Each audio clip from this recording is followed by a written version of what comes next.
30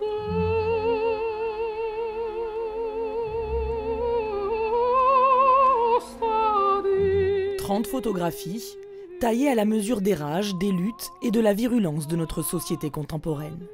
Des images qui nous rappellent la fragilité de notre démocratie. Comme sur cette photographie représentant les GAFAM, ces grands groupes privés.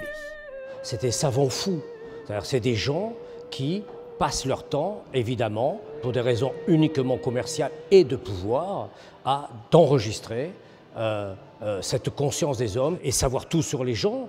Oui, c'est un immense danger pour la démocratie. Sur cette autre fresque de 15 mètres de long, tout y est. Un Premier ministre perdu, regardant le monde à la loupe. La presse aux aguets. Ou ses banquiers. Ceux qui pensent gouverner. Mais le peuple est là, présent. Avec ses kakémonos de 5 mètres de haut, Caroline Gaudriot, la seconde artiste de l'exposition, mais encore la pensée démocratique. Moi, je trouvais que dans cette salle, qui est une salle vivante, où on entend presque tous ces mots, ça résonne, c'est une métaphore de ce que sont tous les démocrates, nous, ces hommes, ces femmes, qui nous battons pour des idées communes. Et le combat est rude. Se cogner au réel est parfois terrifiant.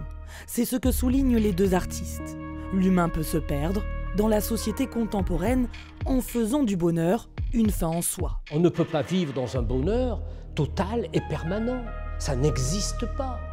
Donc moi, ce que je montre là, il n'y a pas de tristesse, il n'y a pas de désespoir. Mais il y a une forme de réalité d'un monde. Quand on est dans un parc d'attractions qui devient un parc d'abstraction de la réalité, il y a danger. Voyage en démocratie est à la Villa Tamaris jusqu'au 7 mai.